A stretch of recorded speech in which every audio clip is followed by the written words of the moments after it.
പലരും പറയുന്ന ഒരു കാര്യമാണ്, എനിക്ക് ഭയങ്കരമായിട്ട് നെഗറ്റീവ് ചിന്തകളാണ് ഉള്ളത്. എങ്ങനെയാണ് ഈ നെഗറ്റീവ് തോട്ട്സ് മാറ്റാൻ പറ്റുക? അത് മാറ്റാൻ പറ്റിയ ഏറ്റവും വലിയൊരു കാര്യമാണ് ഗ്രാറ്റിറ്റ്യൂഡ് പറയൽ. നമ്മുടെ ബ്രെയിൻ എപ്പോഴും നെഗറ്റീവായിട്ടുള്ള കാര്യങ്ങളാണ് കൂടുതലും അട്രാക്ട് ചെയ്യുക അല്ലെങ്കിൽ ചിന്തിക്കുക.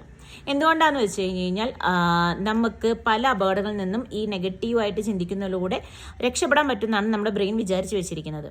അപ്പോൾ ഇത് മാറ്റാനായിട്ട് പെട്ടെന്ന് നമ്മൾ പോയിട്ട് നമ്മൾ ഓക്കെയാണ്, നമുക്ക് നെഗറ്റിവിറ്റി ഇല്ല, നെഗറ്റീവ് തോട്ട്സ് ഇല്ല, നമ്മൾ അടിപൊളിയാണെന്നൊക്കെ പറഞ്ഞു കഴിഞ്ഞ് കഴിഞ്ഞാൽ നമ്മുടെ ബ്രെയിൻ അത് അക്സെപ്റ്റ് ചെയ്യില്ല.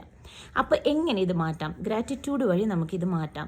ഗ്രാറ്റിറ്റ്യൂഡ് എന്ന് പറഞ്ഞു കഴിഞ്ഞാൽ നന്ദി പറയലാണ്.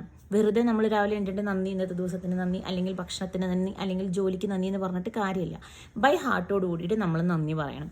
അതേപോലെ തന്നെ എങ്ങനെയാണ് പറയേണ്ടതെന്ന് വെച്ച് കഴിഞ്ഞാൽ, നമ്മളിപ്പോൾ ഭക്ഷണം കഴിക്കുകയാണെങ്കിൽ അതിന് മുന്നിൽ വെച്ചിട്ട് നമ്മൾ നന്ദി പറയുകയാണെങ്കിൽ ആ ഭക്ഷണം കഴിച്ചിട്ട് നമുക്ക് എന്തൊക്കെ ഗുണങ്ങൾ കിട്ടി, അതായത് നമ്മുടെ വിശപ്പ് മാറി, നമുക്ക് എനർജി കിട്ടി, അങ്ങനത്തെ കാര്യങ്ങളൊക്കെ ആലോചിച്ചിട്ട് വേണം നമ്മൾ ഭക്ഷണം കഴിക്കാനായിട്ട്. എന്തുകൊണ്ടാണ് ഇങ്ങനെ പറയുന്നതെന്ന് വെച്ച് കഴിഞ്ഞാൽ, നമുക്ക് നെഗറ്റീവിനേക്കാളും കൂടുതൽ നമുക്ക് പോസിറ്റീവായ കാര്യങ്ങൾ നമ്മളിൽ ഉണ്ടെന്ന് കാണിക്കാൻ വേണ്ടിയിട്ടാണ് നമ്മളിത് പറയുന്നത്.